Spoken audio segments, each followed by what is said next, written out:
Dewey. It can. I'm sorry, what was that, Will? It can be. I suppose it can be. Like ego can come into it, but I find that as part of the fascination with it too. Is just the discussion, what we want, how we debate things. It's just Yeah. something in our nature. We want it. We don't like being wrong. We don't like people disagreeing with us. Uh-huh. It's all a learning experience.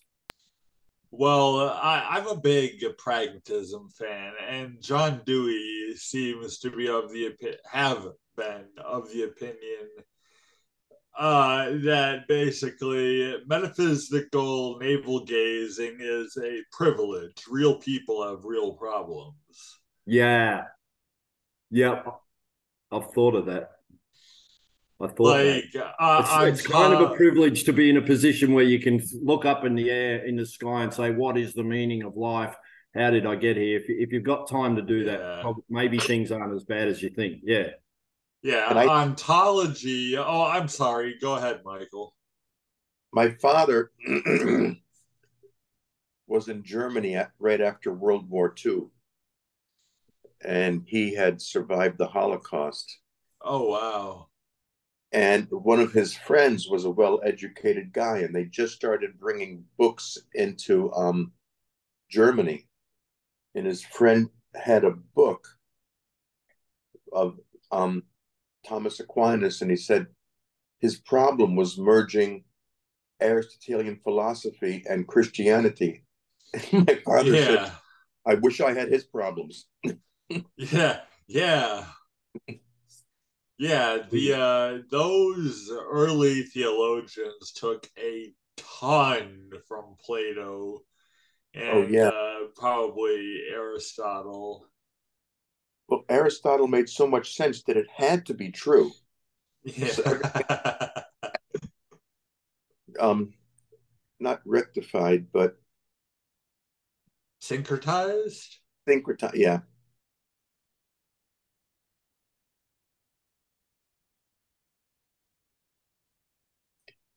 Hello, everybody. I haven't said hello to Will, Bell. No, I've been talking to Will. I'm sorry. I saw Land of Oz and got confused. Roke and I'm sorry, Dell. I'm not wearing my glasses. Dell, hello.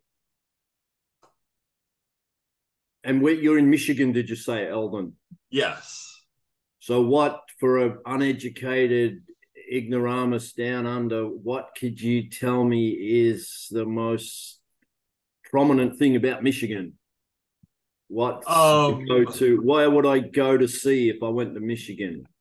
Probably the Great Lakes. We're on. That's where the Great Lakes are. Yeah, I think we are contiguous with 4 of them, if I remember right. 3 or 4. Yeah. Yeah. A friend of mine went over there a while back, and he flew over to Great Lakes. He said, "You got no idea how far it is. Must be." Oh yeah, they're enormous. Yeah. So he couldn't believe it. Uh-huh. That's why they call them the Great Lakes, I guess. Yeah. They the wind coming over them gives Michigan some nasty snow during the winter. I hate it. It's like a air conditioning effect of sorts. It's not the cold. I think it's the moisture. Yeah. Yeah, I grew up in Cleveland, and we had the very same thing, Eldon. Mm-hmm. I wasn't aware it went that far south. That kind of surprises me. Right on Lake Erie. So are they surrounded by mountains or hills, like a geological? They come from Michigan has a lot of hills. The mountains are pretty far, but the Great Lakes are, I believe, glacial melt. Oh. Mm-hmm. Oh. And the glaciers carved all those hills in Michigan. Yeah. Our illustrious leader is present in his library. I think he's distracted, or he's muted anyway. I am muted. Sorry, I'm looking up the number of RSVPs. And I'm also a little bit concerned. I don't know if anyone had trouble getting in tonight, but I'm hoping that we didn't have the same problem as last week where we had two different links. Hopefully not, because we had like 60 RSVPs and not a lot of people. So the email I got after registering for the Zoom call said the meeting, I think, was on December 31st, 2029. I thought that was kind of weird. We like play the there's a recurrence that you have to put a limit on Zoom, and so I put it out far enough that it's never gonna run out. Because if it expires, then we have to, like start a new call. Yeah, and so I don't want to have to create more new Zoom links, so we just made it a forever Zoom link. Gotcha. At least 2029 feels like forever from now, but 2023 felt like forever from now a while back. So here we are. Oh, you've been going on that long, huh? Oh, I mean, I've been hosting philosophy discussion groups since college, and I went to college like 20 something years ago. So, but not through Zoom. So, yeah. Word is as you said, going to a space that may not have always been as accessible and remixing that. And then, of course, you have this work you're doing where you guys are. I don't think that they realized they were not on mute. So I don't know if people want to introduce themselves, maybe what interests them in the topic, where you're coming in from. Would love to hear from people, both new as well as regulars, if anyone wants to introduce themselves. Hello, everyone. My name is Roque. I'm from near Toronto. I thought this would be a fantastic opportunity to sit in and listen and see what the world has to offer out there. Cool. Welcome. Thank you for having me. And feel free to participate too. We'll have like a presentation, but then after that, it'll be, raise hands and people will ask questions or make assertions and try to defend them. And, I'll start off with the assertions and try to defend mine, and then people can poke holes and come up with their own assertions as they see fit. Sounds great. Thank you. Sure. Who else wants to go? Welcome. I'm sorry. Go ahead. I want to introduce myself. Hello. Hi, Joyce. Hello. Hi there. I love your hair. Great hair. Oh, thank you. Amazing you can see through it. Well, this eye actually doesn't even point in the right direction, if you can see that. I can. Yeah, so yeah, I don't want to get too into it. I can see through it, but yeah, my brain sometimes focuses on this one. Okay. So it's not really, I'm sorry. Anyway, my name is Joyce, and I am new, and the whole subject is fascinating to me because I am into spirituality and philosophy, and it sounds very interesting. So I'd like to listen and see what you have to say, and if I have anything, I will raise my hand. Cool. I'll sort of touch on why I think spirituality and religion like plays a part in knowledge, and I'll touch on them. I won't give the logical defense for that, which we did another night. But I will touch on why I think they're compatible and not in conflict at all if you approach them the right way. So I'll be interested in people's feedback on that, and if people want me to defend it logically, I can do that in the discussion portion. Who else wants to go? I'm Eldon. I graduated this past April with a bachelor's in philosophy. I've been interested in the subject for over half my life now. And I'm looking to make some more intellectual friends because those seem to be hard to find in my actual meat space life. What do you do? I'm disabled, actually. Okay. Well, then you don't have like a workplace to find people, so this could No. be another community Yeah. that you can meet people. Yeah. So mi amor, no papi está en reunión, princesa. I'm gonna let Michael take over for 1 minute. I'll be right back. If you could, Michael, Okay. just keep going with the social. Okay, well, my name's Michael. I'm a member of the Free Thinkers Institute, which Garrett formed. And it's, as the name implies, it's people who just want to be able to free to think and express themselves as they want. It has a few suggestions for living, but the only solid rule that cannot be violated is to always be polite whenever you're expressing yourself. I live in New Jersey, and I'm interested in philosophy, religion, history. I'm interested in many things. And when I come here, I find that there's always an interesting topic being discussed, and B, there's always a lively, vibrant discussion afterwards. And I really look forward to it. And I know a lot of the people here, and I look forward to seeing them and hearing from them. Sounds Now, great. I'm sorry. I was just gonna say, this Garrett called it an institute. Why did he use that word? I don't know. You'd have to ask him. It's not as though it's a formal foundation. Mm-hmm. Well, there is the Discord channel, and there's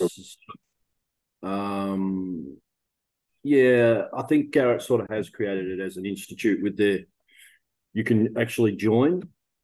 You don't have to, but there is the option to join. And that's the Discord channel, which Garrett will put the link there later, I think, in the chat. So there's a Discord channel where there's just 24/7 discussion about all manner of things. Nice. Yeah, he'll put the link there if he hasn't already. Uh-huh. Is Garrett in this call? I haven't seen him. Oh, he was here. He excused himself. I think his daughter popped in and he spoke to her, so he probably had to go do something with her. That's what I suspect. But he never breaks himself unless he really has to. There he is. All right, pardon me. One thing that I wanted to mention to you, Eldon, is we also have a members group in that meets weekly in the FTI, which is more of like a way that you get to know people at a deeper level and create a friend group. So and a peer coaching group kind of thing. So I'll put some links in for people that are interested in that, and any of our other links. We have social media links as well to see past events on YouTube. We have more of those going up now. But yeah, just thought I'd mention that there's a bunch of links there for people to learn more about the FTI, which I'll introduce in just a few minutes, but want to do a few more minutes of introductions if anyone else wants to introduce themselves and kind of where you're coming in from and what interests you in the topic of knowledge. Go ahead, Eileen. Hi, everyone. I'm Eileen I live in Philadelphia, and during the pandemic, I found a lot of sites, Zoom meetings that appealed to me and my interest, and just soaked up stuff like a sponge, with the philosophical stuff, and I really felt that rung true for me, and so it's been clarified over the last couple of years as a humanist, as a more, I guess, humanist and secular. Even though I was brought up with a religion, I feel more of a secular morality. And this time, as we're approaching election year, it's a challenge to keep my brain, calm. So I look to this for how to sift through knowledge and kind of, I don't want to say judge what people are saying, but the more I learn, the more ridiculous society is appearing to me. So, but we're in it. So, I'd like to be civil about it and be able to discuss it without anger. So that's why I'm here. Cool. So, anyone else? Thanks, Eileen, and great to have you. And yeah, I think we'll talk about disagreement and misunderstandings in today's talk. So that's definitely top of mind. Anyone else want to introduce themselves and say what interests in the topic? I'll go quickly. Is my sound working? Yeah. Hey, DLJ. No. All right, DLJ. Still stuck in England, still stranded. I've been in the knowledge industry for over 30 years, so I'm looking forward to see how you define it. We've not been able to in 30 years. Well, I'll do the best that I can. I am standing on the shoulders of giants starting from the ancient Greeks who had a good definition that I'm trying to improve on, and you can tell me if I did that or not. From your well, I'll tell you now. I'll tell you now you're wrong, but we'll cover it later. It might be helpful to actually know my perspective before you tell me I'm wrong, but you're welcome to No, I mean, I'm going to challenge whatever you say anyway, right? Yeah, and I expect that of you, having known you long enough. So, but I would encourage you to listen with an open mind before you challenge and tell me that I'm wrong. Try to understand my perspective, but that said, you be you. Of course. So, Johanna, do you want to introduce yourself? Yeah, hello, I'm Johanna from England. I'm just curious because this is recorded, am I correct? Correct. So, we record all our events so that we can put them up on YouTube for people that can't make it to the event. All right, okay. Yeah, I'm looking forward to the meeting. I love the fact that it's free thinking. I think that's the name of the group. Correct. Amazing, because I think everyone should be able to, think freely. Yeah, amazing. Yeah. Yeah, that's part of why first time joining as well. First time joining, so welcome. Well, since you're the second person from England, you were going to remind me of what I was going to respond to DLJ when he said he's stuck in England. I'm like, but at least you get that awesome accent. So that kind of applies to both of you. I don't have that like fake England accent. Actually, people tell me I've got like a mix of an accent, but yeah, thanks. Yeah, no worries. So let's go ahead and get started because we're a few minutes after 7. Let me just get my here we go. Okay, so can you guys hear me? What's that? Can you hear me? Yes. Yeah. Oh, hi. Yeah, I'm Nate. Very new. Just wanted to say a quick hi. Sure. Hi, Nate. Welcome. How's it going? Thanks, guys. Good. So I'm gonna basically introduce myself briefly. My name is Garrett Lang. I'm a software developer turned software inventor. I have 3 monitors, so I'll be looking in different directions. I'm now an entrepreneur. My hobby is writing and discussing practical philosophy, which I think is actually best categorized as positive psychology, but it kind of delves into a bunch of other stuff too. So I try to use the term practical philosophy, and I'm also the executive director of the Freethinker Institute, which is the organization that someone mentioned brings you tonight's event. We advertise to a bunch of meetups, so you may have seen us on a different meetup. And we have a mailing list as well. You may have signed up to our mailing list. The FTI is what we call ourselves for short, is a not-for-profit looking to support and empower members. We're intent on helping people be the best versions of themselves, of ourselves, to seek truth and to be fair through transformational personal and professional development. We have free events like this one every Tuesday evening US Eastern Time, covering a wide range of topics not typically covered in academia or industry. We also have weekly members only events for applying practical wisdom into our daily lives and creating a new circle of friends. We have only one rule in the FTI, and that is to remain polite. So I'll ask everyone to do that. We do like free thinking. We like diverse opinions, but we like to share them politely. That keeps us all in the logical portion of our brain so that we're reasoning through things rather than getting emotional about them. So we talk about very divisive topics, and I'm very proud to say that We have very few times where we deviate into the realms of emotional discussions and fight or flight. And so we want to try to keep in that calm, cool, collected part of our brains, because that's where the best thinking is done. It's the most recent part of the brain, the cerebrum. And so I also recommend listening with an open mind to what other people say. And if you disagree strongly with someone, try asking them why they think what they think rather than trying to prove them wrong. We learn a lot more by asking questions rather than saying our opinions again, which we already are familiar with. We learn a lot more understanding why someone else came to a different conclusion than us. So I encourage people to do that. We call that at the FTI listening to understand, so that we're listening to other people to understand their perspective. So that said, I'm going to go ahead and get my slideshow up and begin the presentation portion of the evening. One other thing. Michael has a quick announcement while I pull this up. Okay, while Garrett's presenting, it's certain to provoke certain ideas, questions, comments, but we'd like to get through the presentation without any interruptions. So if you have any thoughts, please jot them down. And after the presentation is completed, we'll enter conversation period, and then you're free to discuss anything you want. So just hold on to your ideas for now. I like to let people know that was based on popular opinion. People just felt like they couldn't understand the presentation if we took questions along the way. When I started, I like taking questions along the way because it helps people get answers while they're still on the topic.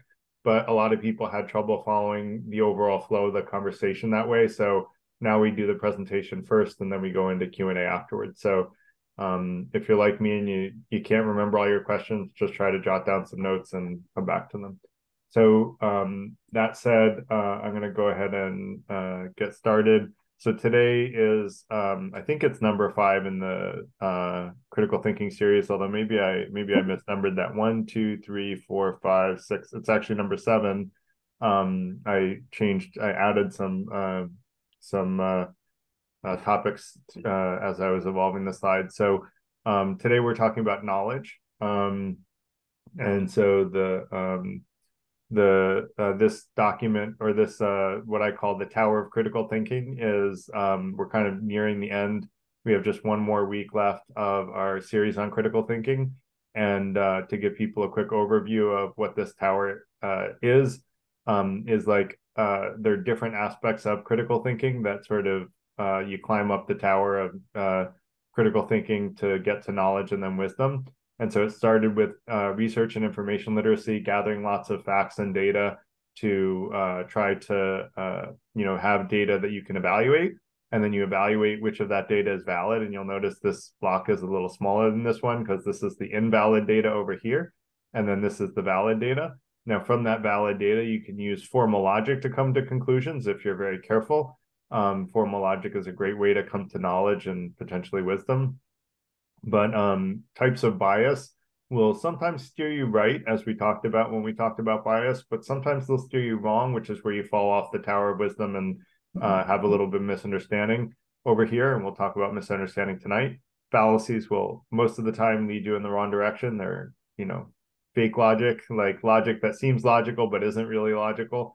And then types of inference are different ways of coming to conclusion other than formal logic, although actually formal logic is kind of one of the types of inference, but let's not get into the details there. Let's just say that there are different types of inference that are usable in different situations. Some of them will lead you to the wrong conclusions. So understanding the pros and cons of different types of inference and when you can rely on them and when you can't and to what degree is what we covered in that week.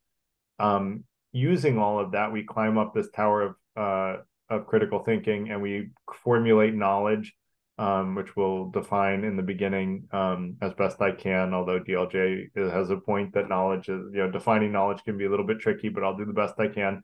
And then once we have a basis of knowledge, we can use that to make better decisions, which is what I call wisdom. And for me, wisdom has 2 parts: preventing significant unnecessary harm for all humans, and then increasing happiness and decreasing harm after that. We'll get a little more specific about what I mean by each of those, because happiness is a loaded term. I have a different definition than it's also a term that's not easily defined and that there's no real consensus on. But I have a very specific way of defining it that I think you might find useful. And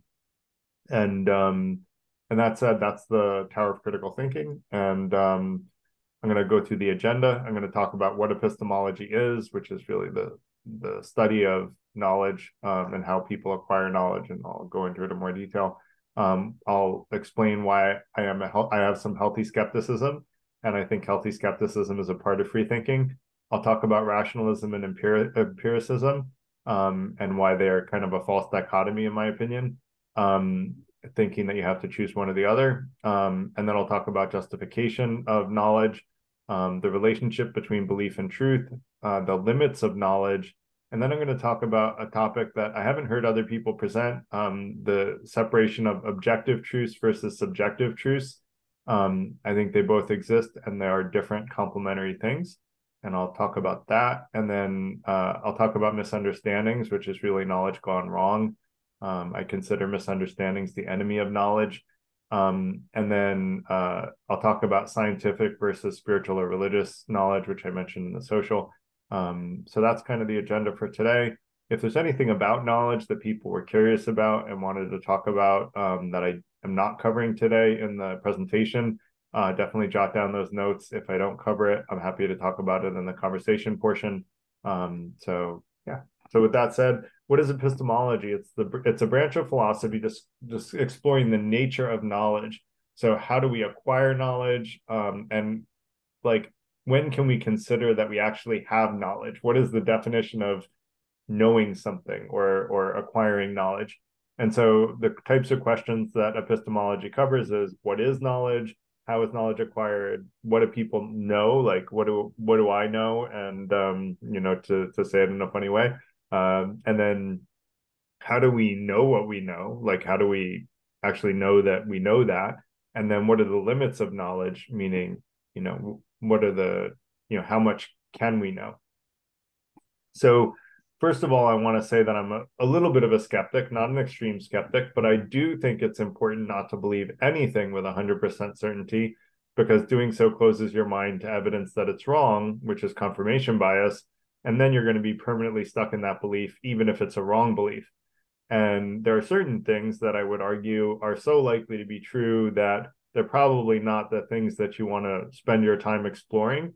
But I'll talk about why I'm a Bayesian epistemologist and why I think even those things, you should always have a healthy skepticism that someday maybe your worldview will change radically, and the things that you thought were a given may turn out to have a good reason to not believe anymore. So I think it's healthy to follow. We have what we call the 5 intentions in the FTI. And the first I talked about in the intro, which is to be the best version of ourselves, to seek truth and to be fair, using both reason and intuition. Like Buddhism and Stoicism, I hold reason as one of the highest goods, and that we should use it to guide ourselves in all things. Now, the second intention is to transparently share your beliefs with others, but also to simultaneously listen to an open mind when they offer advice that helps you to be a better person and to get closer to truth and to be more fair. And so that sort of trifecta, 3-legged stool, is kind of a North Star for the FTI values. And I like to say extremes are extremely bad ideas. So too with skepticism. Too much skepticism and you have no solid foundation on which you can act. Like, I don't even know if I'm going to wake up tomorrow, so I'll spend all my money today, and then I wake up tomorrow and now I have no money. Well, that's probably not a good way to live life, right? That's not sustainable. And so like, that's the saying, live each day as if it's your last. I do think we should cherish the time we have and value it, but I wouldn't live each day as if it's my last. I'm gonna plan to be around for a while longer. Now, not enough skepticism gets you mired in confirmation bias, because you're not skeptical of your current beliefs. And if you're not skeptical of your current beliefs to at least some degree, you're not gonna welcome new information that proves your current beliefs wrong. And like most things, I think the middle ground is the safer place, which is a healthy level of skepticism and what's called the growth mindset in leadership books. which means we want to be consistently and constantly learning and growing and developing, and know that our own capabilities can grow if we invest in them. And that's part of what this foundational series on critical thinking is about, is to help everybody that comes be able to think more critically and more logically and more healthily than if you didn't come to these events. And we'll have the other events, if you didn't make them, up on YouTube probably in the next couple of months. But keep an eye out for that. I will post the YouTube channel again before the end of the night, along with the other set of FGI links. So that's why I think healthy skepticism is good and too much skepticism is bad.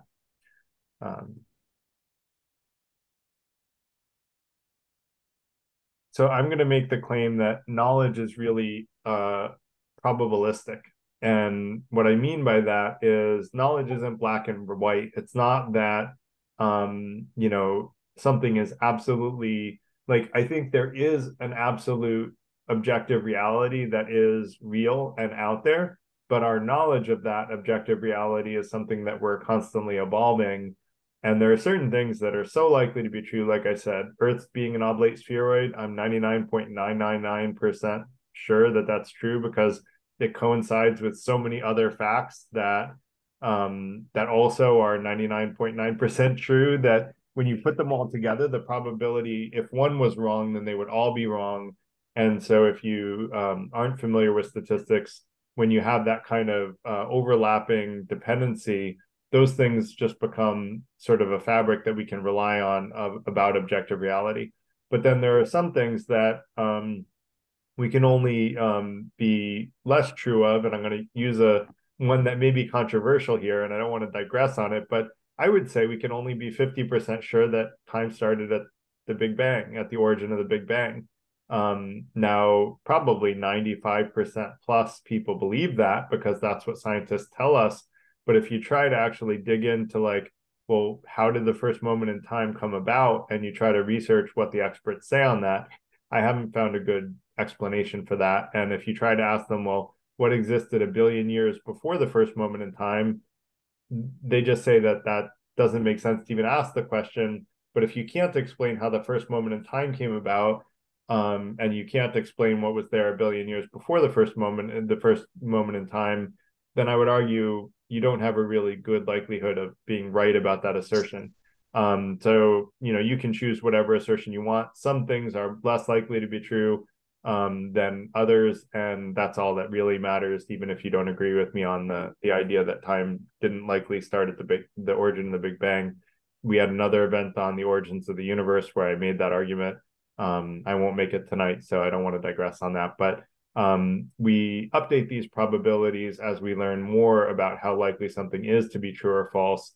And that's why it's Bayesian. I'm a Bayesian epistemologist, or at least that's what I most closely align with in the philosophy world, because, as we get new facts and data, we start to become more certain about certain things and less certain about other things. And that's a process of continuous learning that, if our mind is always open to new truths, we get better and better as time goes on. We get more closely aligned with truth, because, as the first intention says, we should be seeking truth rather than seeking to be right. People who seek to be right are suffering from confirmation bias, which we had a whole nother event on as well. It actually turns out I happened into Bayesian epistemology. It wasn't something that I learned about and chose. I wrote an essay on epistemology, and a friend of mine that was I don't know if I would call them a friend or her a friend, but I'll call her a friend. She may not consider me one. It may not be mutual, but so she told me that my epistemology aligns most closely with Bayesian epistemology. When I read about it, it resonated a lot with me. So I will post the slides for tonight's lecture, and the essay that I wrote on epistemology is in the slide notes if anyone wants to read it later.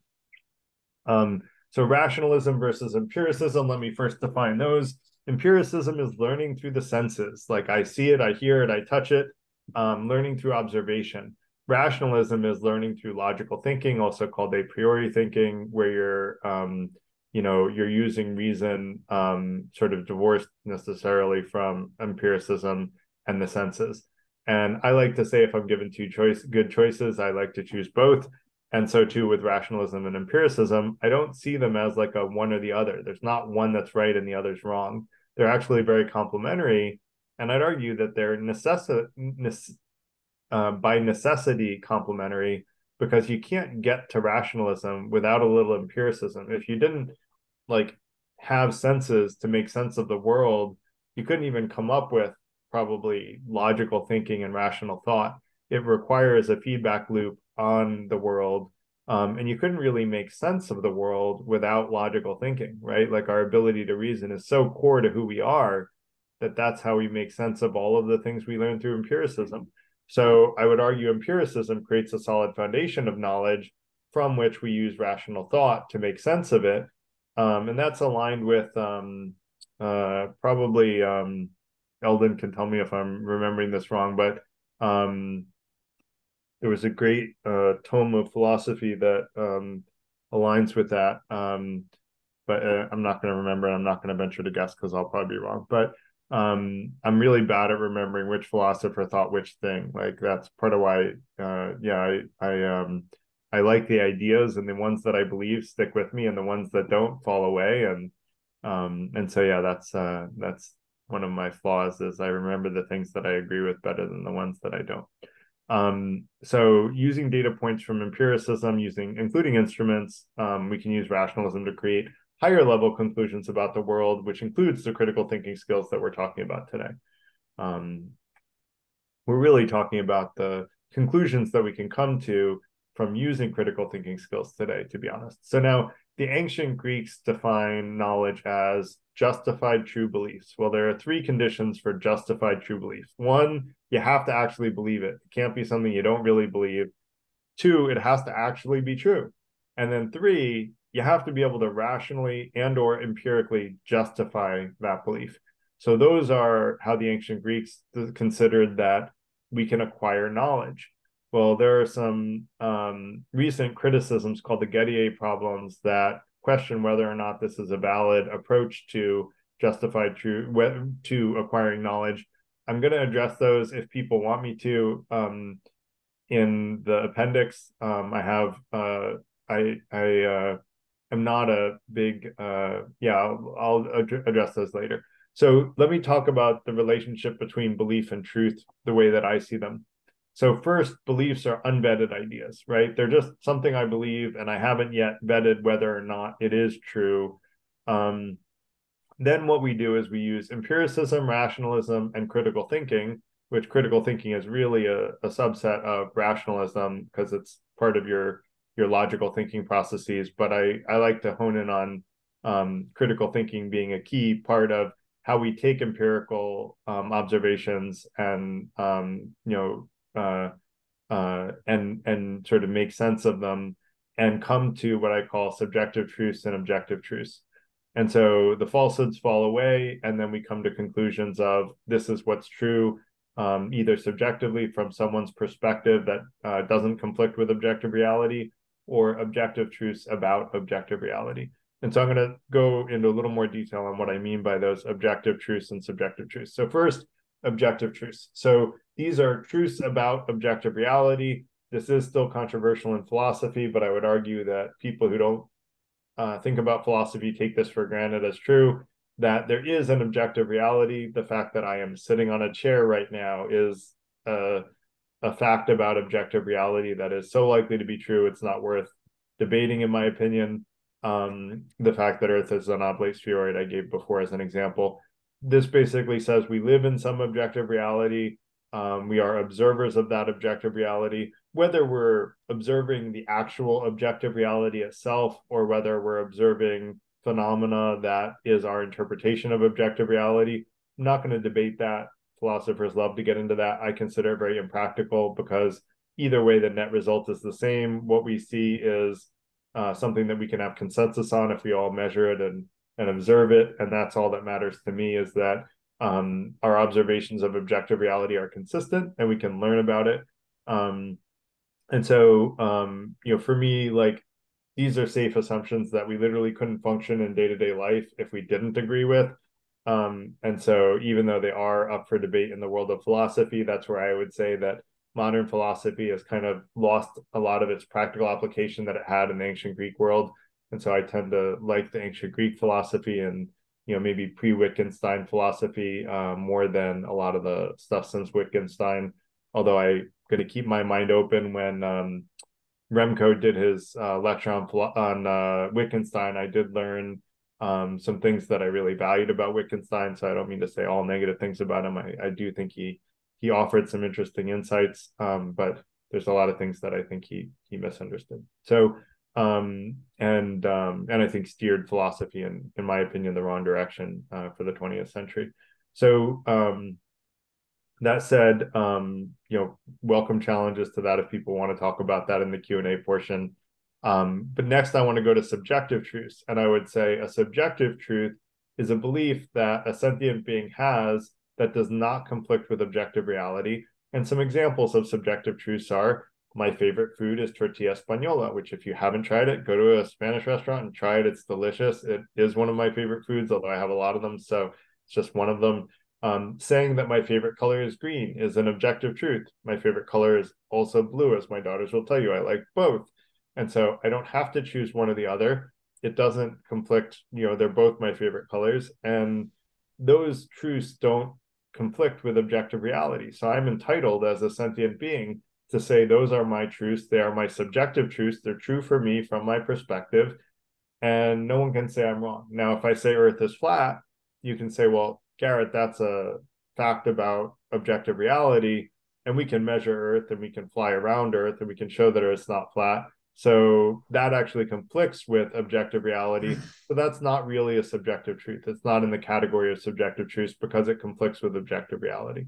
So there is a gray area here, but I'm trying to create clear examples to show that there are clear, there are things that fall into clear examples. But some of some assertions some people will say are subjective truths, and other people will say are objective truths that person is just has a delusion, or a misunderstanding. I like to say, I don't like the word delusion. It's very negative. Whereas misunderstandings, I think, is a little nicer. But one of my friends that's a Buddhist monk says delusion. So sometimes I go back to that, but I think it's a mistranslation, to be honest. So maybe not a mistranslation, but a translation that lacks the nuance of the social implications of the words.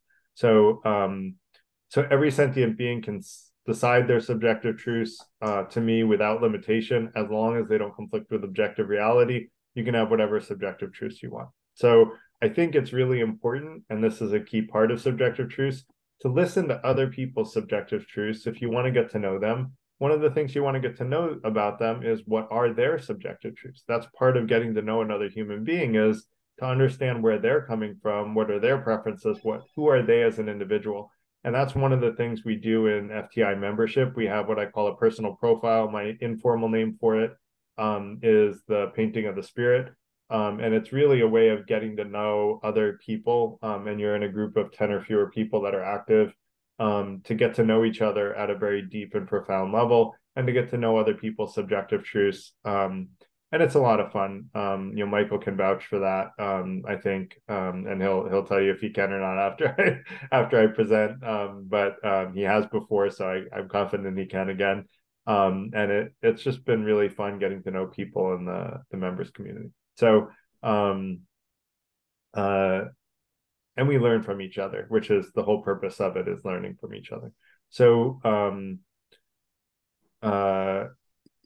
let's go to the next one. So limits of objective knowledge. So I'm going to make the assertion, and I'm not going to defend it fully today, like I said earlier, that I guess the first assertion that is safe to make is that science only knows certain objective truths today, and we can only know a certain subset of those known by science, right? Science knows tons of stuff, but we're not all PhDs in every field. So there's lots of objective truths that we don't know.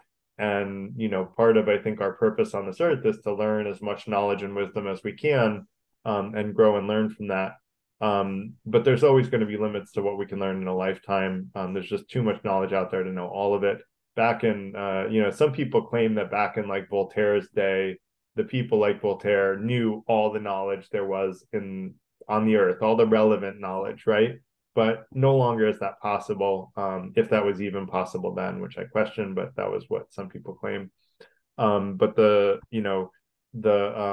fact that Earth is an oblate spheroid, while it has a high degree of certainty, the purported fact that the Big Bang, I already covered that, I think, in excruciating detail, so I won't go into that again. But I guess that topic, if anyone's interested in it, about the alternative hypothesis to time beginning at the Big Bang, will be up on YouTube in the next couple of months. So this is kind of a diagram saying, this is what I know, this is what science knows in general, and this is what science can eventually know. And I'm going to argue that what science can eventually know is not actually all truths that exist. And that's what I'm not going to fully defend today, but I'm going to make the assertion, and we can talk about it more in the conversation portion. So limits of subjective truth. My subjective truths, I get to define. So I have a pretty high degree of certainty, unless I'm fooling myself, although I joke with some people that when I talk about don't believe anything is true with 100% certainty, I actually question even cogito ergo sum, which is I think therefore I am by Descartes. Like I might be a figment of my own imagination. Maybe I don't even exist myself, right? Like theoretically, we should be even have some level of skepticism about that. Something could wake up and, my existence ends and I never existed in the first place. So, my own subjective truths, though, I can have a very high degree of certainty on. We can't really know other people's subjective truths with 100% certainty, but we kind of have to, in general, believe someone as being, at least we don't have to, but I would encourage everyone to listen to other people with an open mind and trust that they're being transparent, but ask questions to get to know them better and to understand their perspective better.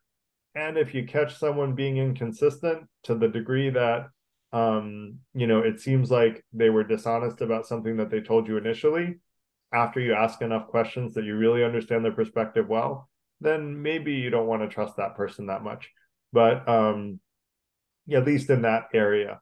But in general, I think it's good to give people the benefit of the doubt that they're honest until they prove otherwise. We want other people to have that expectation of us, I would argue. And so I think we should give other people that courtesy as well. Now, if a parent tells their child that they're going to hate them if they're gay, and the child's subjective truth is that they're gay, the child will probably not share with their parent that they're gay, because the parent did not make the child feel comfortable that their subjective truth was welcome to be shared. So there are times where if we're not always open to people's subjective truths and we kind of give them indicators that there will be a punishment or a penalty, people who are conflict adverse, right? Someone who is totally like, I have no problem with conflict, right? So I don't mind disagreeing with people. And we have a bunch of regulars here that are also not conflict adverse, which is why DLJ and I were joking, because neither one of us are conflict adverse. So we have no problems disagreeing with people. And that's why he was joking that he's going to disagree with me before he even hears me. I think he will listen to me with an open mind. I know him well enough that I believe he was joking. But if he disagrees with me, he'll be honest that he disagrees and tell me why. And I think it's great to surround ourselves with people like that, because those are the people we learn the most from, because they show us our blind spots, right? They tell us, the things that are wrong about our beliefs. And even if we don't agree with them, it's always helpful to listen with an open mind that they might be right. But it's also important to make people feel comfortable that they can share their subjective truths with you, because if you don't make them feel comfortable that they can, they're not going to share some of them. And then you don't get full transparency. You don't get to know that person at the same depth. And one thing that I would say is that, there's one little caveat to this, is that I would argue that, we should make people feel comfortable being themselves, but we also want to be the best version of ourselves, which is why that's part of the first intention. And so some people will be completely rude and say, well, that's just how I am. It's a part of who I am. well, no, none of us is inherently rude, right? Rudeness is a choice, and we can choose to be lazy and rude, or we can choose to be thoughtful and polite. And I would argue that to be the best version of ourselves, we'll generally say things in a polite way. And that's one thing that I'm really proud of about this community, is that people, even if they say things that some people may disagree strongly with, almost everybody is polite almost all the time. And I just am really like, I love that we can have such diverse opinions about heated subjects. We've talked about abortion, we've talked about gun control, we've talked about some of the most Donald Trump, some of the most divisive issues, and yet we had diverse opinions shared in a polite way, and not everybody agreed with each other at the end of the day. But that's part of what free thinking is about, is being able to disagree with each other, but to do it politely, which is something that I think is an art that is often lost on modern society. And I want to try to create a community where we can disagree with each other openly but politely, so that we can have diversity of thought and be a part of a community where we have diversity of thought. So next, I'm going to talk about where science and spirituality and religious knowledge come in. Basically, I would argue that based on Gödel's incompleteness theorem, which is what I use to try to prove this, that science is limited in the truths that it can learn about because of the inherent limitations of consistent knowledge bases, which science is a consistent knowledge base. It builds up a body of consistent knowledge, but because it has consistent knowledge, there are certain truths about the world, mostly around a category of problem that I'm going to call self-referential problems, which is what Gödel's incompleteness theorem is about self-referential statements. Human beings, I would argue, and this is where free will actually does matter. My argument for free will basically says that human beings are self-referential, meaning we have an essence of ourselves. You can call it a soul if you're religious. I call it a spirit because I'm not. But that essence of ourself is self-defining. We decide for ourselves our own subjective truths. And if that's true, science can never entirely know our own, self-referential definitions, because today your favorite cereal might be cornflakes. Well, tomorrow it could just switch to Cheerios. Science couldn't necessarily predict that with 100% certainty. And I'm going to make the assertion that it couldn't. I think DLJ will disagree with that because I know I know he's a determinist, so or a compatibilist, which is a determinist. So, so science has the things it knows with near certainty, like Earth is an oblate spheroid, and then you have things that science has a guess, and then there's things that science can eventually know, which someday science will actually prove true or not true. But science doesn't even have a guess today. And then there's things that I would argue science can never know, which is really, largely overlapping with the realm of subjective truths, quite frankly. And so see if there's anything that I missed. I actually haven't been using my, okay, that's fine. My notes. So the next thing I want to talk about is misunderstandings. So I mentioned earlier briefly that the enemy of knowledge is misunderstandings, because they fool us into thinking we have knowledge when we don't. That's what a misunderstanding is. It's when we think we have knowledge, but it turns out that that knowledge is not aligned with either objective truths or subjective truths. It's neither one. It's a misunderstanding. And interestingly, this is super important because if you look at the conflict in the world, one statistic that I saw is that 90% of conflict comes from misunderstandings.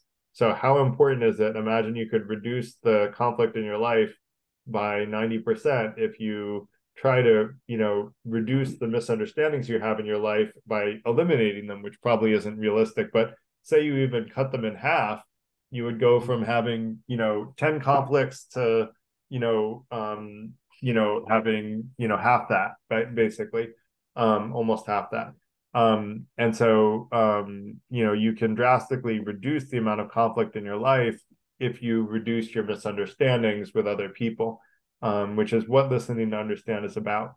Now, you want to remember that the next time you're in a conflict is, rather than being upset, being angry, being frustrated by the other person, and I teach my kids this, they're going into first grade, and I'm like, look, if someone upsets you or someone's mean to you, just ask them why they did that. Ask them, what's going through your head. Help me understand your perspective.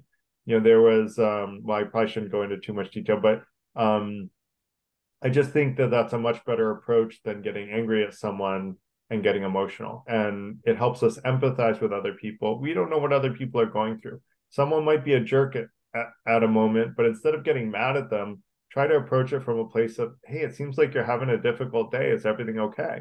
And I found as I start to do that, I almost always hone in on something that's going wrong with the person that's angry. And, it was a much better approach to come at it from a place of empathy rather than a place of conflict. The truth really helps you avoid so much conflict. And it's the two types of truth. It's learning about objective truth as well as people's subjective truths. And then the beliefs, you eventually need to categorize as either this is something that should be an objective truth or should be a subjective truth. You don't always know when it's just a belief. So beliefs get kind of cordoned into one of those two realms. And then if it's an objective truth, you need to look for consensus and, objective, reasons for believing it. If it's a subjective truth, just accept it, right? Until the person proves themselves untrustworthy, just accept their subjective truths. Now, is consensus necessary? And I would argue that if you and another person disagree about something, if the veracity of that statement or the coming to consensus does not impact what I call, this is a term that I defined in another lecture, total net present positivity, which I'm going to talk about in the next lecture on wisdom. But basically what it is the net happiness minus the net harm caused, over time to the people that decision will influence. And that's a lot to swallow. But let's just say doing overall good or doing overall bad, if something impacts the overall, positivity or negativity of a situation, and, someone's going to make a different decision, whether or not you have consensus or not, then yeah, you may need some consensus because, let's say, just give an extreme example. If, if I'm gonna, drive like a lunatic and you're in the car with me, then, that puts your life at risk. And so, you probably wouldn't want that. And so we need consensus there because I'm putting you in harm's way if I'm driving crazy. And so there's an area where it is necessary. Now, if I say that I like Cheerios more than cornflakes, and you say you like cornflakes more than Cheerios, we don't need consensus on that. Those are two subjective truths. You can have yours, I can have mine. There's no conflict. It's not like cornflakes are better. And I laugh when people talk about good music and bad music, because it's like, there's no good music or bad music. There's just music you like and music you don't, which is what I was taught in my wines class. There's no good wine or bad wine. There's just wine that you like and wine that you don't. And everybody is entitled to their subjective opinions about wine, music, and so many other things. Art, there's no good art and bad art. It's just you like it or you don't, and that person likes it and they don't. You don't need to have consensus on any of these things. You can learn from each other about why do they like it and why do they not. But, if that's not convincing to you, cool. It's okay to agree to disagree. So that's, and I would have one little distinction where in subjective truths, there are sort of two types of subjective truths. There's core beliefs, and I touched on this earlier, but I want to hit it hard because it's important, is that a lot of people say, I'm perfect the way I am, don't try to change me, right? And I don't think we should try to change people's core beliefs. If something is your favorite food, someone else shouldn't try to tell you to change your favorite food. If you think that honesty is really important, someone else shouldn't try to change your core belief that honesty is important. Now, if you're mistreating someone and you're yelling at them and screaming at them when they didn't, from an objective observer, do anything to deserve being yelled at and screamed at, that's what I would call another belief or a development opportunity, right? Where that's not a core belief. And if someone says, hey, Garrett, like, you were yelling at this person and I didn't think that was appropriate, you should really try to be respectful to them and try to understand where they're coming from, like you always tell other people to do. by the way. So, I should. And I should say, you know what? That's a development opportunity. That's not a core belief of mine. Thank you for trying to help change me because you're trying to make me a better person. And I should be appreciative of that. And I like the saying from the Buddha, which is, treat a trusted friend who points out your flaws. I'm paraphrasing this because I don't have it exactly memorized, but treat a trusted friend who points out your flaws as if they reveal a cache of hidden treasure.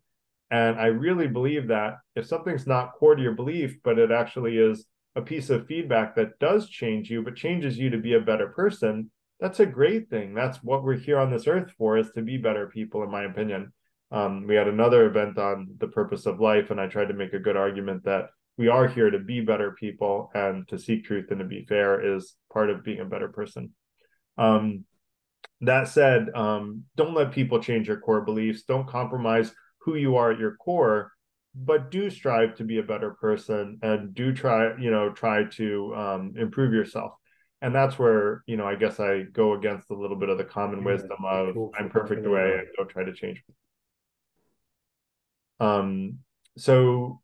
How to avoid misunderstandings. So if you're upset or surprised, and I kind of touched on this, but I'm going to hit it point by point, look for getting clarity from the other person's perspective. What do they actually believe rather than what you perceive they believe? And usually there's a difference there. I find that when I think someone's crazy and I say, do you believe this thing that I think is crazy? They always go, no, that's not what I believe. I had a misunderstanding about what they believe. And then they can, try to explain again what they really believe.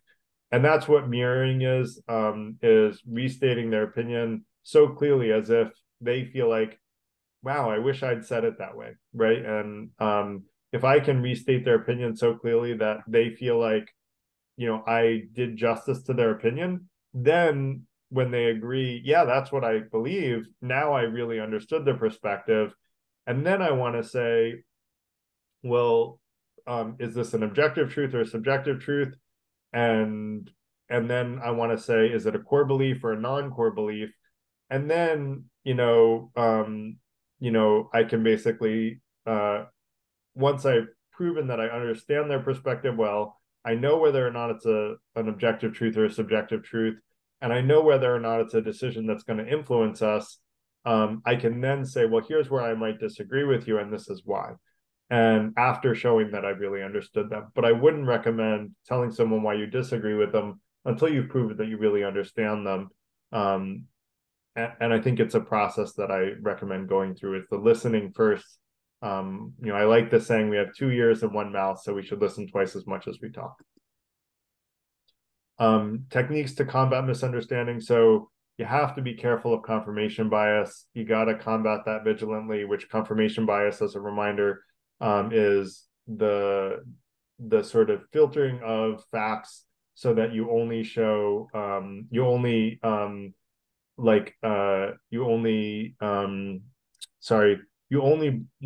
listen to the facts that agree with your current beliefs, and you basically discount anything that doesn't agree with your current beliefs. That's confirmation bias. And listening to understand, that I described before, is a great way to combat misunderstandings, because you understand other people's perspective and how they came to their conclusion. And if someone else has a better reason for believing their beliefs than you do for believing yours, change your mind. And I think I have the quote in here, but it's something like, it's okay to accept you're wrong with good, because when you accept you're wrong with good judgment, you're immediately right again. You're just more right than you were before. So never fear acknowledging you were wrong, because the only time you're really wrong is when it's clear that you're wrong, but you refuse to admit it, which is a sign of egotism. And none of us want to be egotistical. And a lot of the times that we are, we don't realize we're being such. But being self-aware really helps in that. And if your goal is to find truth, then you're going to be better off combating misunderstanding. So that's the paraphrase. So the recipe for finding truth, I think, is being the best version of yourself, seeking truth and being fair, which is the first intention, having an open mind and sharing your ideas transparently with others, but having an open mind when other people point out the flaws in your thinking, and then using critical thinking to discern whether or not those flaws are valid flaws or not. And so that's kind of the first 3 intentions of the Free Thinker Institute are intended to combat misunderstanding. And if we use that to combat misunderstanding, then we see the truth much more clearly. And only then can we do good in the world. I like to say that, I don't think anyone is truly inherently evil, as in they're going out of their way to do horrible things. Like, everybody that we see doing horrible things probably rationalizes and justifies those horrible things as what they at least think is in their own best interest, or at least what they think is in the best interest sometimes of other people. There are people who, stone other people to death thinking they're going to save people's souls because in the afterlife they will, suffer eternally if this is not, this type of behavior is not prevented. Those people we may see as doing horrible things, but they, from their perspective, see it as saving souls and saving someone from eternal damnation. So that's where I would say, like, I don't see, and this goes back to an ancient Greek quote, which is, every man sees himself as a good man, right? And of course, the Greeks were a little bit misogynist, so it was every man, but every person sees themselves as a good person, I would argue, is the modern way to translate that. So that said, that's the end of the formal presentation, although if people want, I can go through why I think the Gettier statements are not really a good, I may just do it real quick because we have some philosophy folks here, so I think it'll be interesting to them. So I'm going to talk about the Gettier problems, which are a modern critique of justified true belief. And basically, the way that one of them works is, suppose that John glances at the clock, a clock that has stopped at 2 o'clock, and forms the belief that it is 2 o'clock. Now, unknown to John, the clock actually stopped at 2 o'clock, and by sheer coincidence, his belief happens to be true. Additionally, he has some justified reasons for this belief because the appearance of the clock and the fact that it is usually accurate. Like, the clock is normally accurate. He's used to it being accurate. So, however, in another part of the world, there is an identical clock that is working correctly and shows the actual time of 2 o'clock. Now, in this case, it seems that John's belief is true, justified, and believed, but it appears to lack the quality of genuine knowledge. Now, I would argue that the clock that says it's 2 o'clock in another part of the world is either 2 o'clock a.m. or p.m., or it's in a different time zone. So it's not actually true that it's 2 p.m., meaning not the exact same time, because it's in another part of the world and it's 2 o'clock where John is. And so I think that it's a language game, which is Wittgenstein's territory. And I think this is kind of an influence of him, but I guess the philosophers can tell me if I've misunderstood this.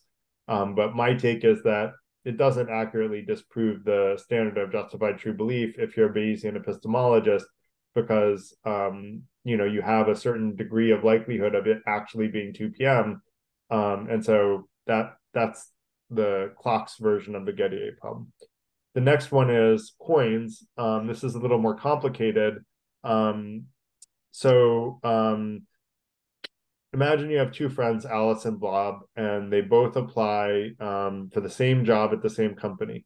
The company's hiring manager, Carol, decides to give the job to Alice, but Carol flips a coin to decide between the two candidates. Unbeknownst to Carol, the coin is double-headed, meaning it will always land heads up when flipped.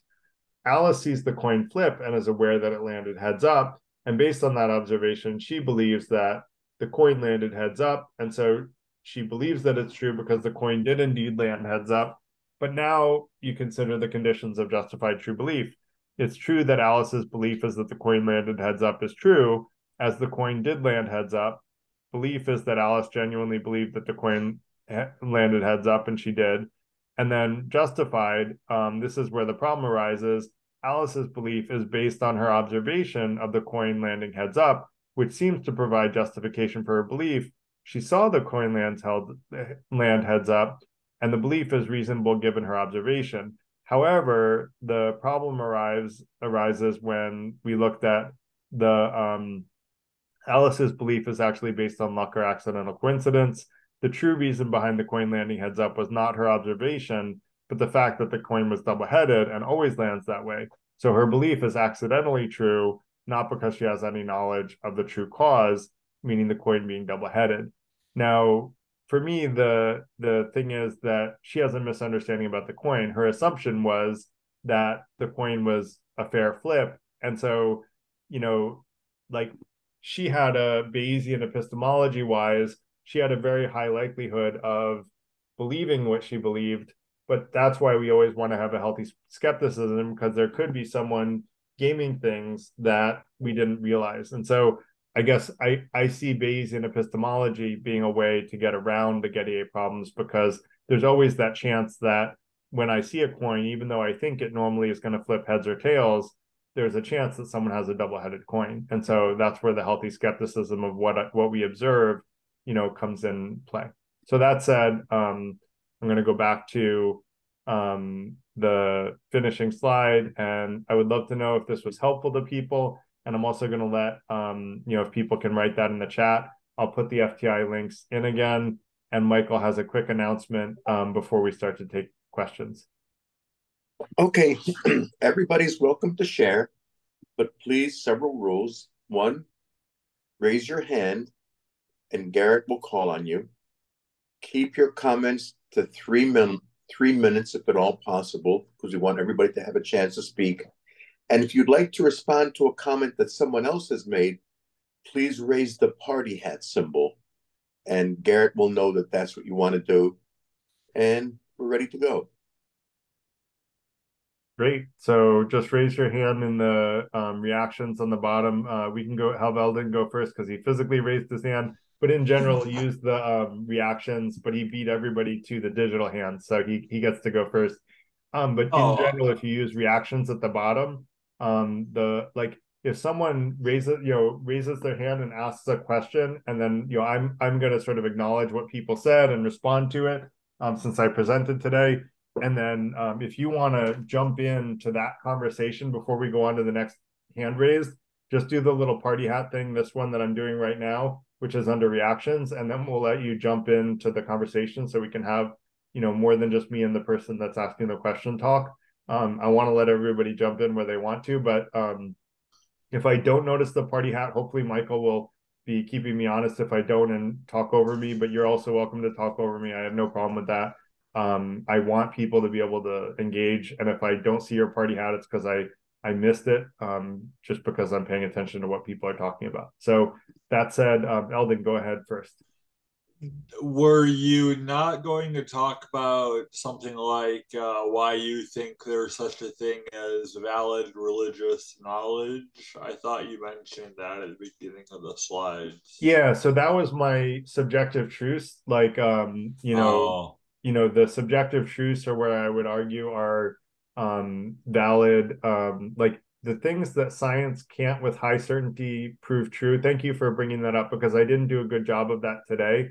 But the general idea is, if science doesn't have a really good answer for something, then I would argue perfectly fair to use spirituality, religion, well, that's just God of the gaps. So it is, and that's the funny thing, Eldon, is the God of the gaps is actually a valid argument. It's a logically provable, valid argument. And it's made fun of by everybody, but it's actually a logically proven argument, provable argument using Gödel's incompleteness theorem. And it's not to say, by the way, that the religious answer is right, because 2,000 years ago, some of the things that people use religion for, we found with science, is not true. And that's why, science as a body of knowledge keeps growing. It's not to say that the religious answer is true, but it's to say that if science doesn't have a good answer for something, it might be that that's an answer that science isn't going to have an answer for, especially if it's in the realm of subjective truths. That's where, if it's something in the realm, but the truth is, if science doesn't have a good answer, you have no good answer to use other than spiritual or religious or, some other, what I call non-scientific belief. So, why not use something else if you want to? Now you can use the best answer you can find in science too. Go ahead, Eldon. Thanks. Um, I wanted to address your idea of subjective truths, and I don't think I'm playing semantics here. I would say the idea that your favorite color is green, if it is green, is an objective truth. I can only know it because it's self reported. And in that case, it's uncertain to me, but you would know it's objectively true.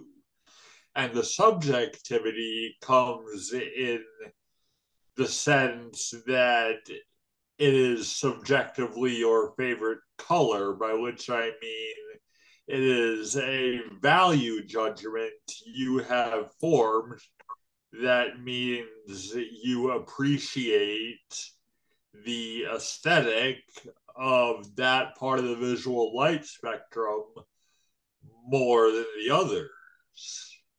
Right. Now you're getting a little technical, but let me answer you technically.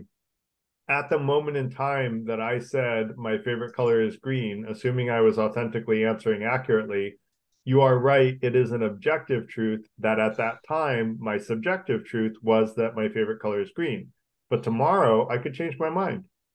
And I could very authentically say, my favorite color is no longer green. I got tired of green, and now my favorite color is blue. Well, the fact that it changes doesn't mean it's not objective. Well, if it was an objective truth, how can an objective truth change? Like, it's not an objective truth about reality. It's a subjective truth because it's my preference as a sentient being to say that that's my preference. Whereas, like, if I say I'm sitting on a chair, that doesn't change tomorrow. Like, I mean, I may not be sitting on a chair anymore at that time, but like this chair still exists as a part of objective reality, right? It's not someone's opinion whether or not it's true. The difference between an objective truth and a subjective truth is a subjective truth is definable by a sentient being and is a preference rather than, and doesn't conflict with objective reality, whereas objective reality are things that we should be able to come to consensus on through experimentation.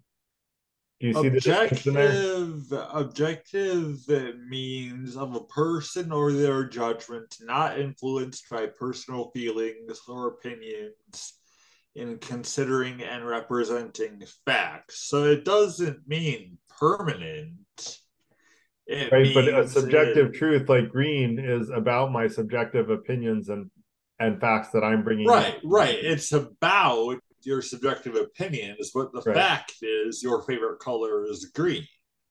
And that can change, but it's still an objective fact, I would say. Yeah, I would disagree with that, but I appreciate your opinion. And I want to go to the next person if we could. Sorry, Eleanor wanted to go next, wanted to party hat that. Just quick, how about if we swap the word subjective opinion for experience? Well, the thing is, I am experiencing the fact that I'm sitting on my chair, but I would argue it's an objective fact that I'm sitting on my chair. It's not just my opinion that I'm sitting on the chair. You can demonstrably run experiments and prove that I'm sitting on my chair. Now, you can't run experiments. That's okay, but it's your personal experience to sit how you sit on a chair, right? Yes, but Earth being an oblate spheroid is not my personal experience, but it's also an objective fact about objective reality. And it's provable through scientific experimentation. No, I'm not speaking against anything what you said. Yeah. I'm just adding stuff. So experience is an additional, it's not contradiction to what you say. It's right. additional nominator here. It starts being infinite.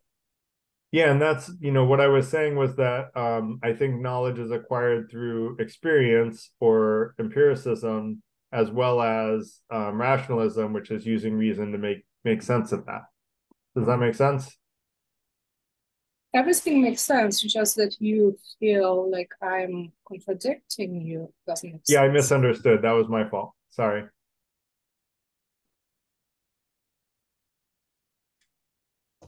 And then I realized what you were saying, and then I tried to agree with you. Did that make sense, Eleanor?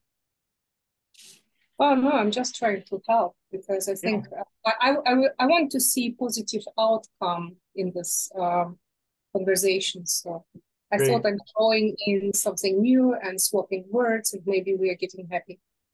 I think that's great. More, ways of saying the same things or even saying different things is all positive as long as we're all learning from it. And different people can choose what parts they want to learn from. Will, go ahead. Thanks, Garrett. Joseph had his hand up, but he seems to have disappeared. I think he's dropped out. So I'm guessing he's not there. Go ahead. I just wanted to say with the God of the gaps, I mean, it's okay if science can't explain something to hypothesize and theorize that perhaps there's something metaphysical happening. But the trouble is people prosecute that opinion as if it is fact. So as I understand God of the gaps, it's saying we can't explain X, therefore God, 100%. Right. Yeah. It's okay to theorize, of course. So like it's a very dangerous step when you start saying this is an absolute fact because we can't explain it, therefore God. Yeah, thank you for clarifying that, because when I defended God of the gaps, I don't mean that we should say we can't explain this with science today and therefore God is the ultimate explanation for that. All I'm saying is for today, while science doesn't have a good answer for that, using God to explain that thing is just as good of an explanation as just randomly choosing. And so there's nothing wrong with saying, I think God makes this decision that today science doesn't have a good answer for, but 5 years from now, science may have a good answer for it. And then I will recommend someone use the scientific answer if science has a very solid answer. Now, mind you, like it can't be an explanation when it's a theory. So I'd just replace the word explanation with hypothesis, because it's just a theory. It's not an explanation. Well, so a theory is actually a stronger word than a hypothesis. A theory is a hypothesis that has data backing it. Use that then instead of explanation, because it's not an explanation until it's proven. Yeah, exactly. Trevor said in the chat, an explanation doesn't have to be correct, and maybe explaining something with God is not correct. It's the explanation that person wants to give it. But given that there's no good scientific explanation, I think it's fair for someone to give the explanation that they want to give. Now, I don't think that we should be, making life or death decisions, on that unless we have no other choice. But, and then it's up to the decision maker to decide how they're going to decide. But, I will say that if Gödel's incompleteness theorem is right, science is limited on what it's going to be able to prove ultimately, meaning there are certain truths about objective reality, mostly the subjective truths, to be honest, that science will never be able to fully prove. And for those things, the God of the gaps is valid. Like for those things, science will never have the answer to whether or not I like Cheerios or cornflakes more, because I get to decide that every morning when I wake up. And science is never going to be able to prove which one I'm going to like with 100% certainty. Yeah, well, we agree on that, because science will never, ever be able to explain how something emerged from nothing or alternatively existed infinitely without first cause, because the laws of physics cannot invent themselves. So we will never know that.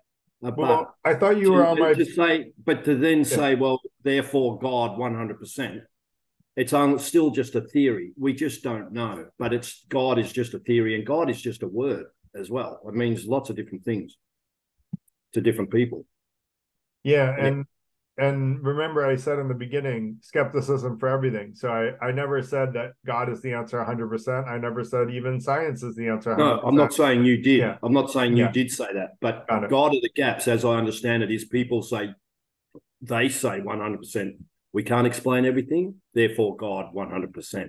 With that interpretation, I would not be behind it. The interpretation that I'm behind is that science is limited in the truths it can the truths that it can prove, and eventually, even when science has shown everything that it can show, there will still be truths that science can't solve, and there, the God of the gaps is valid, meaning that metaphysical Perhaps. explanations are the only ones that can explain in the form of agnosticism. Right. It's kind of a way. Yeah, agnosticism is a fair, like, you can say my agnostic belief keeps openness to some other, and an agnostic that doesn't believe in God, might say, I believe in randomness as being the explanation for those things. Cool. But like, repeatable scientific experiments won't be able to prove those things. And Eldon had his hand up, or had his party hat on. So yeah, I actually have two things, but one has a bearing on the other. Okay. I don't think we can assume that religious hypotheses are equally as probable as natural ones when natural explanations have supplanted religious ones countless times. Well, I mean, not countless, but the reverse has never been demonstrated to be true. And secondly, I just was reading about Gödel's incompleteness theorems on the Standard Encyclopedia of Philosophy, and they apply to arithmetic and logic, not science in general. So they apply to any paradigm, any knowledge base that can contain Robinson arithmetic. And we're getting a little beyond the scope of tonight's talk to explain why that includes objective reality.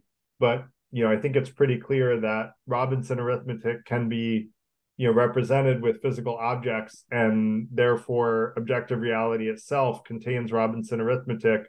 And basically what I use in my essay on free will, which you may actually enjoy as a philosophy guy, is that because of that, the universe itself cannot be deterministically decided by just the natural laws, or the laws of physics is what we refer to the natural laws as typically. And so there has to be some other force at play, which is either randomness and or metaphysical will. And so if that's the case, then that kind of answers that.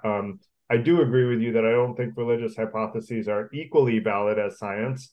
I'm just saying we should let people make their decision on which one they want to believe in those areas that science doesn't have a definitive answer, and give people that choice to believe whichever one they want, because there is a possibility it could be either one. Now, but the thing is, if science doesn't have a good answer for something, look at, are potato skins healthy for you or not? Every 3 years they come out saying the opposite. So what are you going to believe? Like, how do you decide? I don't think the answer just pray is to God and say, metaphysical. God, are potato skins healthy for me? You're just as well off as you are trusting the science in that one. Except there has never been verified evidence beyond some argument. I have never encountered an argument. I've never encountered empirical evidence for God, and I've never encountered a strong a priori argument for God. Read my essay on free will. Now, I don't try to defend the Abrahamic God. I think Epicurus did a pretty good job of proving Abrahamic God doesn't exist. But I do have a concept of God that I can defend logically a priori. But you have to read the essay on free will. If you agree with that, then I can give you the argument for defending a higher power. And that's in the PowerPoint slide notes. No, it's not. I'll put the essay on free will in here.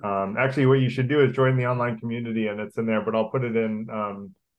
Yeah, I was gonna ask, how do I do that? I joined the Discord server. Yeah, it's in Discord. Let me put it in the reference channel in Discord. Thanks. Yep, no problem. Any other questions or thoughts, or people that want to offer alternative explanations or perspectives? Like, all ideas and perspectives are welcome. I raised my party hat. But sorry, Mike, I didn't see it. Go ahead. Thanks for calling. Thanks for speaking up. Good to see you, buddy. The short thing that I would add is the God of the gaps is not useful for proving that the existence of a God, but it's a useful dummy variable when used as James Clerk Maxwell did to prove Maxwell's equations, or Einstein used for the cosmological constant. You take all the parts that don't come out, but you need God. You need a God to have added that variable for you, and so you just use that variable. But that doesn't prove that that there is really a God. That's what, and violating the rule of going to a second point. If in order to have created the universe, God needed to have first created empty space. And as a physicist, I can tell you empty space has some really interesting properties, and it still could be empty. But it is a finite thing. Well, not necessarily finite, but it is a well-defined thing in our present structure. The end. Thanks, Mike. So I didn't quite understand your point about the God of the gaps argument and Gödel's incompleteness theorem. Can you explain that again? Well, in Maxwell's equations, he needed to have God carry those waves through empty space. So he created Maxwell's equations.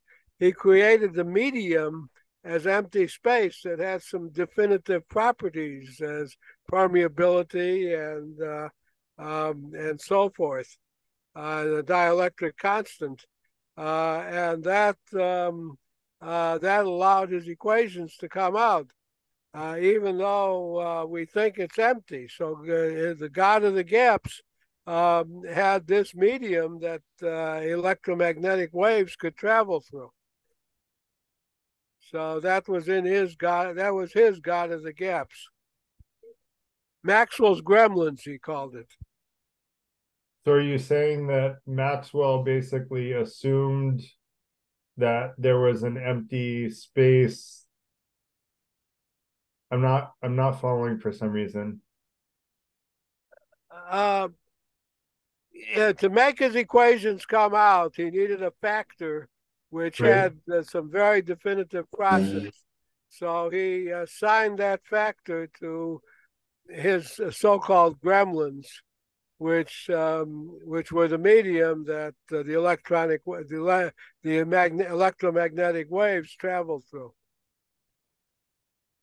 You mentioned the word variable or placeholder. Are you saying he just used the idea of gremlins for, like, I don't know what this is now, but it's something? Exactly. And now we're finding that empty space has some very complicated factors, including dark energy and various other fields. Mm-hmm. So I think what you're saying, Mike, if I understand it right, is that James Clerk Maxwell used the God of the gaps argument to invent the idea of a vacuum because it fit his hypothesis at the time, and now we have come to believe that that is true because it kind of worked out. And so it was sort of a little bit of a God of the gaps perspective from his, but used in a scientific way. Am I understanding that right? That's correct. Cool. You always come up with the most interesting ways of saying things and things to bring up. I should have said it better. You would have caught it on the first try. That's okay. You have great stuff to say, Mike. I wanted to understand it. I just wasn't getting it right away. So, okay. And if I was slow, everyone feel free to jump in if you can restate stuff in a way that I'll understand faster. The other thing I mentioned, Mike, is as far as God, in order to create the universe, he must have created empty space first. I actually don't believe, my current belief based on my Bayesian epistemology is that God did not create the physical universe, that the physical universe has existed infinitely, which I actually thought Will was on the same page, but then he said that we will never know the answer to the infinite regress. I think I have a pretty good argument that there is an infinite regress, but that there's a good logical explanation for how the observable universe came about with that infinite regress, and the two are not at odds, and they're also not at odds with God existing either. So at least the God that I can defend, the concept of God that I can defend. That if said, I may do one more thing. Yeah, please. We're near to the point that you could create your own universe with ordinary things that you can buy at Home Depot, and then you could as a software engineer, you could single step through the process and know exactly what was there before. From a biblical point of view, there is a book, one of the apocryphal books that exists, but may not be was not accepted by Nicaea and other people, that called Jubilation, that explained Genesis, and that's out there in that's out there in all its skeptical glory that Dr. Google has evolved to. Got it. Well, after we let DLJ go, if we don't have more hands up, I'd love to hear how you think we can create our own universe to know exactly what was there before with things available from Home Depot. So that said, I want to let DLJ go because he has his hand up. No, I'm happy to wait until we get an explanation of how we can make a universe in our Well, I know that DLJ has immersed in some of the same technology, so I figured he would lay the groundwork so I wouldn't have to stumble through it. Right. Okay. I don't want to change subject now. Okay. So just on the God of the Gaps bit, your use of Gödel on this one to say it's not okay. So you explained to Will that you weren't saying it's not A, therefore B, whereas not A just equals not A. So well done. Thank you for clarifying that, because I was a bit not sure. But you did seem to, by using your explanation, negate your definition of knowledge, because you kind of ended up with a justified might be true belief. That is my definition of knowledge. It's actually I saw you type that. It's actually a justified likely to be true belief. So like that's why I'm a Bayesian epistemologist, because I believe that things have probabilities of being true. That's where I say Earth's probability of being an oblate spheroid is very, very high. It's very unlikely that that's not true. But other things have lower likelihoods of truth. And that's where the Gettier problem, I think, comes in to issues, because it tries to make it as, black and white. But if you actually look at truth as a probabilistic thing, then the Gettier problems aren't really problems at all. Right. So it's not JTB, it's JPTB, probably true belief. Right. Okay. Right. Likely so truth, but yeah, it's that was an aside, right? Exactly. Because you said, can you offer an alternative? So, I think the Gettier issue is a strong issue. And I don't think it's completely negated by Gödel. I'll have to think that one through. So thank you for that. Sure. But I was thinking more in terms of, you're a software guy, right? So you've done systems design as well? I mean, define what you mean by systems design. Well, applications and so on, right? So yeah. I've built software since the 1990s. Right. So I'm more of a service design person rather than a system design person, but we're kind of in the same space. So if we were building a system that could do knowledge, you know DIKW, right? Because there's a strong hint of that there's a rhythm of that in what you present over the weeks. So data, if you're in Australia, information, knowledge, wisdom, DIKW. So the idea is that you have a databases. That's all right, plural, data by. Built, and then collectively they could become management information systems. That's your second layer. Third layer is your knowledge systems. which then you can derive wisdom from, which is essentially the decision-making part. So I got a hint of that in what you're saying there, Garrett. Mm-hmm. So here's the question. Sorry to be long-winded. How can justified true belief, or even justified probably true belief, be something you can code for in a knowledge system?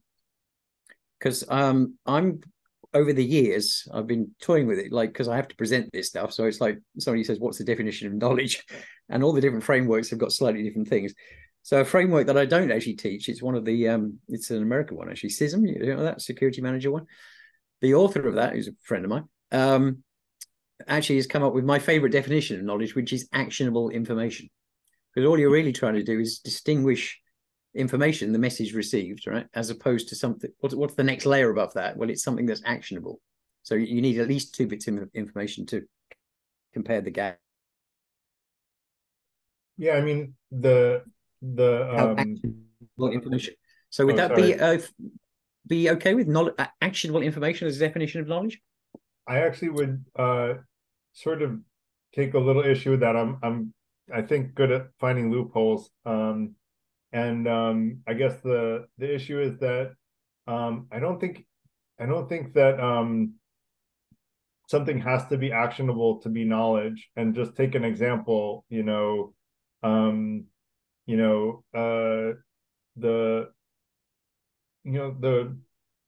furthest, knowledge of the furthest planet that we have knowledge of, there's really not much actionable about that, right? It's just knowledge of a planet, and it is a part of objective reality, but there's really no actionable thing that is relevant to our daily life. So if you were to call that actionable, I would argue pretty much anything is actionable. But for me, actionable sort of speaks in common parlance to having some useful action or some practical action. And I would argue that, there's really no practical action for something so far away and so distant. Yeah. And there are a lot of impractical pieces of knowledge that don't have a useful purpose.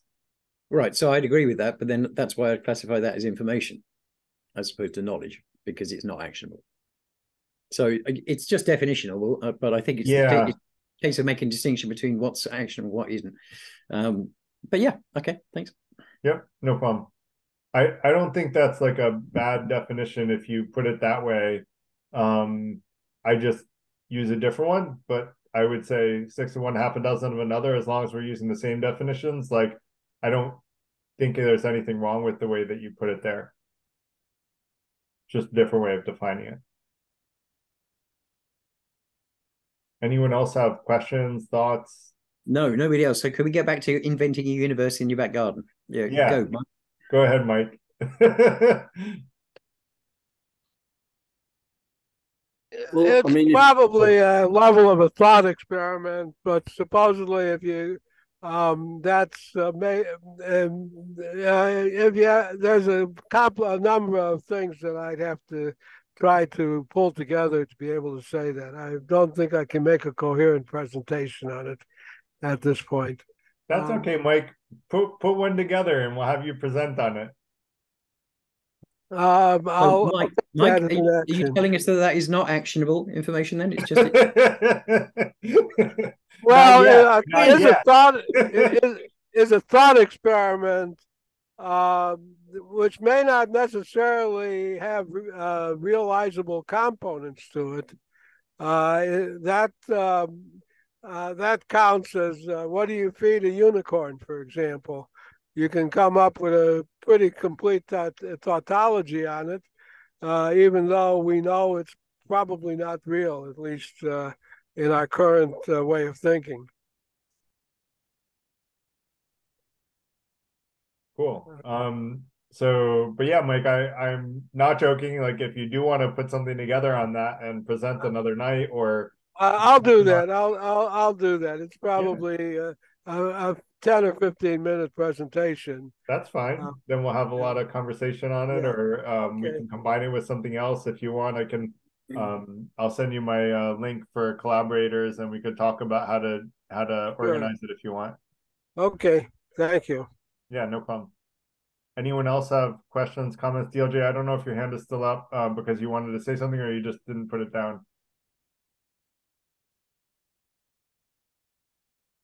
Well, if there's a lull in proceedings, Garrett, I'd ask you in reference to your earlier statement that you believe there's infinite regress, which I think physicists, if pushed on it, they tend towards that there's more likely that energy existed infinitely without first cause than energy it just sprung from pure, utter, pristine nothingness.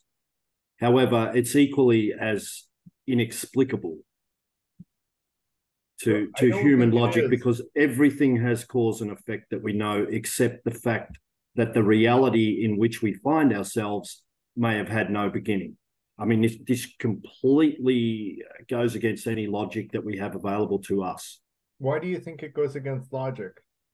Because, I mean, say you walked into your bathroom and there was a red VW Volkswagen perfectly snugly fitted into the bathroom. You would say, where did it come from? It must have come from somewhere. You know, there must be an answer to how it got there by any means of logic that we have. However, the atoms that indeed would comprise that red VW, actually, they have existed they had to have come from somewhere. So it's more likely to find a red VW Volkswagen snugly fit in your bathroom than it is for reality to have emerged, because at least the atoms and molecules exist, and perhaps by some phenomena presently inexplicable to us, it could have arrived in your bathroom. However, it still does not answer where the atoms came from. Now, anybody, you know, and these professors of physics say this too. They say we cannot get past the hurdle that the laws of physics could not invent themselves. It's just beyond logic how anything can exist without cause. Yeah, I want to, I guess I think that's because people have trouble fathoming infinity. But if I'm right, and I think you were at that event because you seemed to be on the same page with me the last time we talked about this, but maybe something's changed since then. You know, basically the argument that I made when I talked about the origins of the universe is that the universe is like infinite in time, like it has existed infinitely, it has always existed, and it will always continue to exist, and that our Big Bang is one of an infinite number of Big Bangs happening throughout the universe. That's not something that I've heard physicists say, except there are some that say there were multiple Big Bangs, but they never interact with each other, which is not what I say. I say that these infinite number of Big Bangs do eventually, you know, collide with each other. The edges of our Big Bang will eventually collide with the edges of other Big Bangs and form massive black holes that will become bigger and bigger black holes as more mass energy gets absorbed into them, until they get so much mass energy and they create such a big vacuum around them, that's gigantic vacuum, and they have so much mass energy in one spot that they become unstable and then explode into another of what we see as a Big Bang. And that was my hypothesis on the origins of the universe, is that there was the origin. It's infinite, but it's infinite in a cycle, and the mass energy has always existed. There's an infinite amount of mass energy, there's an infinite amount of space, but it's a constant cycle. But it still doesn't get to the fundamental question, where did it come from? That's like the point, is it's still beyond logic. Like if a unicorn appeared now in my lounge room, it'd say, well, where did it come from? Oh no, it just always existed. You know, it's contrary to logic, to human comprehension. I feel like it's very logical. To say that it always existed is much more logical than to say that something came from nothing. But that's not an explanation. It's not an explanation